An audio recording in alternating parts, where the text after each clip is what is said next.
So yun nga mga ka-Forester friends and members, good morning, panibagong araw, panibagong content naman yung ituturo ko sa inyo kung paano tayo mag-repack ng ating Chinese tea.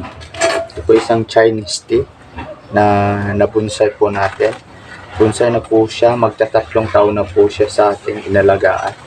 So magre-repack tayo kasi ito is plastic pot. So ilalagay natin sa mas magandang pot at ayang pot, no? So dito tayo, ito yung gagamitin natin pot. Ito isang clay pot na sa tingin ko is kaaya-aya at mas bagay sa kanya. So na-establish na po siya, mayroon na po siyang stone dito, yung limestone natin, tawag dito is limestone. So yung gagawin natin is ililipat lang natin dito. Hindi na tayo naglagay ng screen kasi maliit naman yung butas niya dito. So yun lang yung gagawin natin. Titingnan natin kung magkakat din tayo ng mga dahon mamaya pagkatapos nating malipat. So yun, ganito lang paglipat sa kanya. So gagamit pa rin tayo ng natin, mahiwagang tagalipat.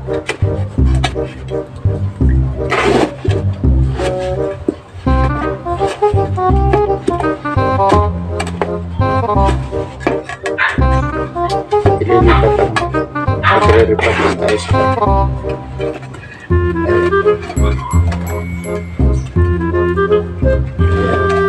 ginagawa mo.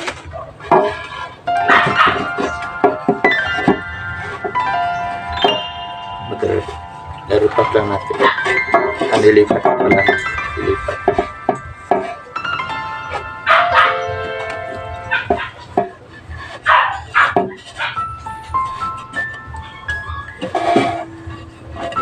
Wait lang.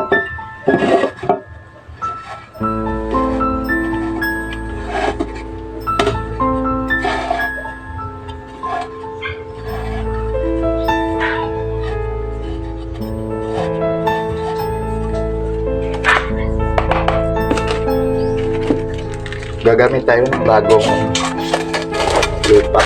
Ilalagay natin. Ayan yung lupa po natin. Is halo po siya ng pumice. Pumice to tsaka vermin. Meron itong vermin.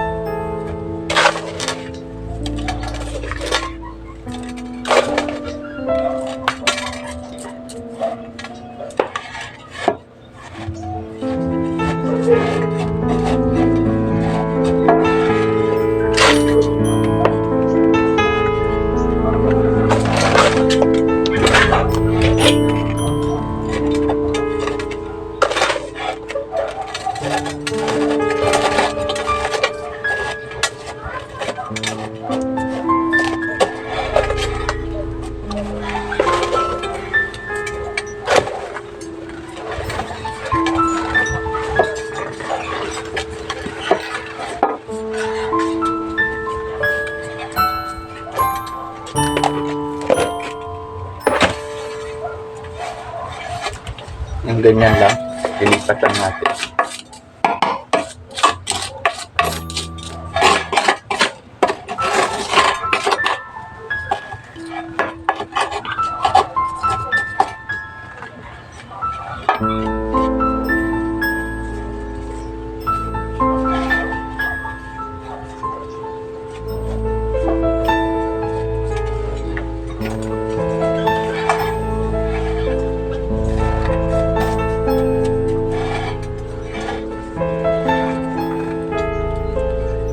So, ayan siya.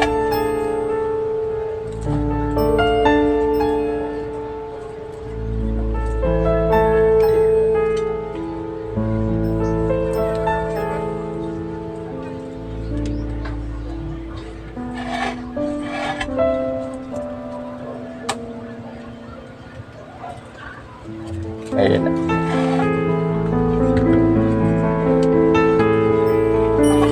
So, magputol din tayo ng mga dahon kasi mayroong anong dahon.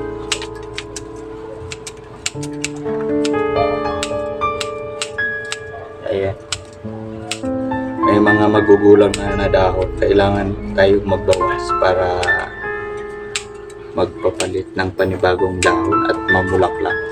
Kasi yung kulay ng bulaklak na to is kulay puti na maliliit na nabango. Tawag dito guys sa tanim natin is Chinese tea. Pero sa Pilipinas meron tayong Philippine tea dito na pwede nating gawing material sa pagbubonsai. Yung halaman na ito ngayon is Chinese tea po ito. Maliit yung dahon nito. So para maganda ng materials na gawin nating bonsai. Ayan.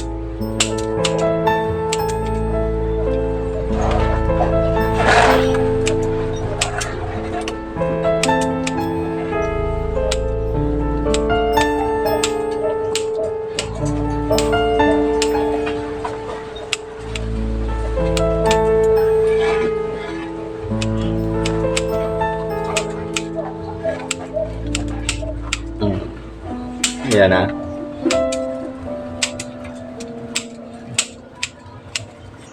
Ito kasi yung pinaka-crown niya. Ito yung pangalawang crown. Tsaka ito yung pakot. Tatlo lang yung ginawa natin. So, ewan ko kung tama yung ginagawa ko.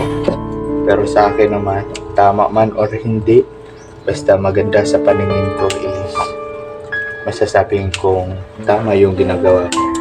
Kasi in the first place, ako naman yung makaka-appreciate ng ating ginagawa. Yeah. So, kailangan din natin maging confident sa ginagawa natin. Mamali man sa paningin nila, pero sa paningin ko is nakakaganda, tsaka nakakalaw sa mata. Personally is maganda na yun para sa akin. So, ayun na siya. So, syempre, linisin natin. Ayan. Linis din. Linisin natin. Tapos maglagay din tayo ng skirts. Lalagyan din natin siya ng skirts. Ayan. Lagyan din natin ng skirts. Para maganda din. Kasi yung nilalagay natin stones is pumice po ito. Pumice stones. Pero nakadagdag din nakakadagdag din pagpaganda sa mata. Diba? Ayan na siya. Yan na yung finished product na. So pag maglagay tayo is dapat nakaganito siya.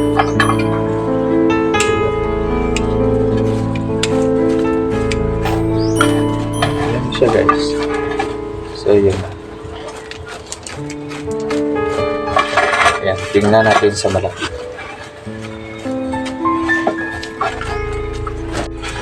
Ito na po siya, yung crown. Tatlo. Ayan, may tatlong crown po siya dyan. Pero kung tingnan mo, isa lang yung pagkagawa sa kanya. Ito yung pangalawa. Tsaka ito yung tatlo. Ayan, hindi po siya masyadong nakayakap sa stones. Nilagay lang natin siya sa gilid. Ayan siya. Ayan. Yung kulay po ng bulaklak niya is puti na maliliit tsaka mabango. So madami klase ng tea, pero yung ito sa atin is Chinese tea ito. Yan. Maliit yung dahon na. So na-establish na yan. Ayan yung aerial view niya. Dito. Ayan yung aerial view niya. Ayan siya. Dito naman sa kilid. Ayan. So, ganyan siya guys. Ayan. So, sana may natutunan kayo paano tayo mag-maintain, mag-repat ng ating mga hinaalagaan ng mga halaman. At saka itong, lalong-lalo na itong Chinese tea na bonsai natin. Sa kalaman po ng lahat, lalo na po sa mga masugid nating manonood, 2 taon na po siya nating ilagaan. galing po siya sa maliit na materials na binigay po sa atin. So ngayon is unti-unti nating pinapapaganda. Kasi po yung paggawa ng bonsai is hindi po siya overnight nagaganda agad. It takes more time, more patience na mapaganda po natin. Hindi po siya katulad ng iba nating mga tanim na ilang buwan lang is gagandaan agad yung dahon. Sa pagbubonsai po at paggawa po ng bonsai is hindi po siya ganun kadali. So yun guys, sa lahat ng mga nanonood nating mga ka-forester friends and members, thank you so much sa walang sawang pagsuporta kay Arman the Forester. Ingat po kayo lahat. Bye bye po.